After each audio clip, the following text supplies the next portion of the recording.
In the past 72 years since the People's Republic of China was founded in October 1, 1949, China has risen from a backward agrarian society to the world's second largest economy and the world's top manufacturing power. What are the keys to China's economic development under the leadership of the Communist Party of China? The first key is a continuation of bold policy planning and effective execution. During the first days of its foundation, China faced extreme poverty. In 1952, the Communist Party of China led the newly liberated areas to complete land reform. The farmers became the real masters of their land. In 1953, China started the first five-year plan to develop its economy, which laid the foundation for the establishment of a complete industrial system. In 1956, China generally completed socialist transformation. Socialist political and economic systems were established. The following years witnessed remarkable achievements in socialist construction. The second key is the adaptive and truth-based self-correction under great turmoil and uncertainty. During the Great Leap Forward era, which coincided with the 3 years of natural disasters, the economic and social campaign that aimed for a rapid industrialization appears to have wrong-footed the economy. In November 1960, the CPC Central Committee urged maximum efforts to resolutely correct all various deviations in an urgent instruction letter. In January 1961, a party plenum decided on the implementation of an economic adjustment was held. In 1966, the Cultural Revolution broke out, putting the economy at a standstill until 1976.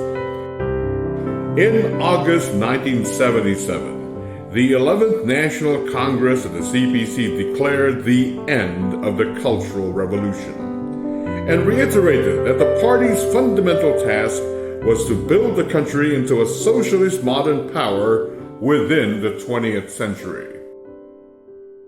The third key is the staunch commitments to reform and opening up despite all the ups and downs. In 1978, the third plenary session of the 11th Central Committee of the CPC was held, which marked the beginning of the reform and opening up era, as well as the socialist modernization.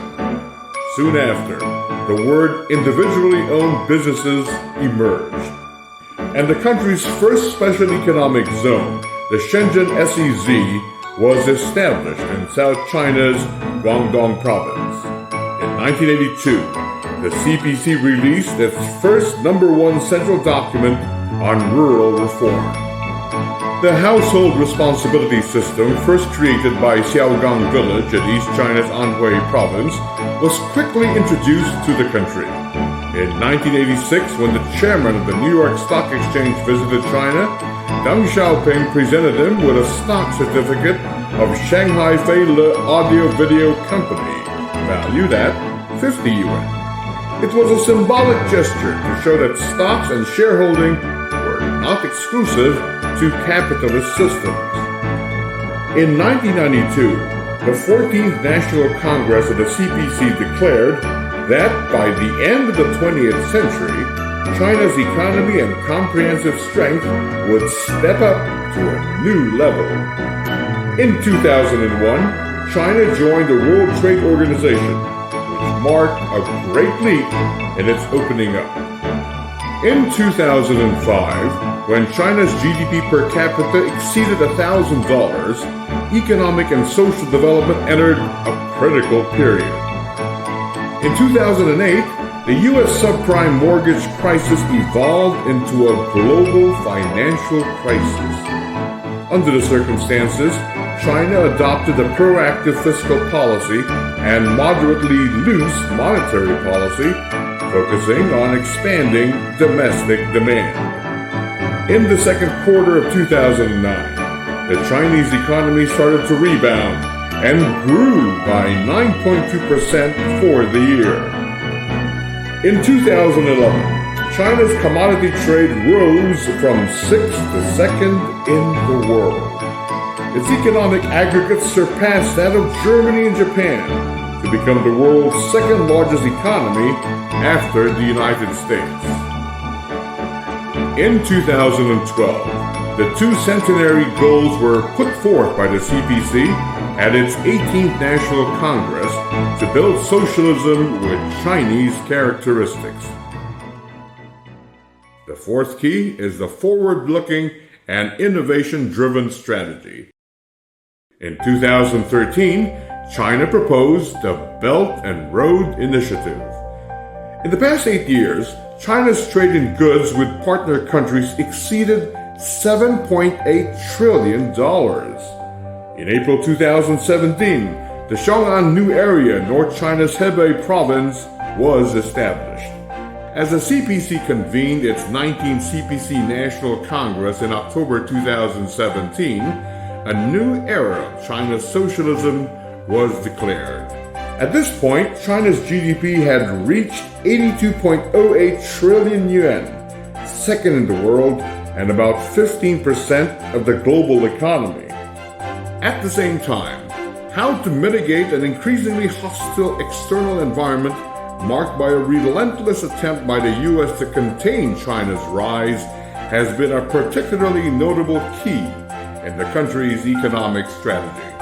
In 2018, under the impact of the trade war initiated by the U.S. against China, the Political Bureau of the CPC Central Committee called for ensuring stability in employment, the financial sector, foreign trade, foreign investment, domestic investment, and expectation. In 2020, under the impact of the COVID-19 epidemic, the central government proposed maintaining security in jobs, basic living needs, operations of market entities, food and energy security, stable industrial and supply chains, and the normal functioning of primary level governments. With the economic fundamentals stabilized, China became the only major economy in the world to achieve economic growth in 2020. In 2021, on the occasion of the 100th anniversary of the founding of the CPC, China held a national commendation conference to mark the country's accomplishments in extreme poverty eradication. After 8 years' efforts, nearly 100 million poor residents shook off poverty, which means that China has achieved the goals set in the United Nations 2030 Agenda for Sustainable Development 10 years ahead of schedule. Looking ahead, the 14th five-year plan ending 2025 is set to pave the way for the second centenary goal to be attained, which is building a modern socialist power by 2049 when the PRC turns 100 years old. With all four keys listed above inserted into the decoder to unlock the doors to China's astonishing economic achievements, China is well positioned than ever to reach its bold development goal, to become a modern socialist power in the coming decade.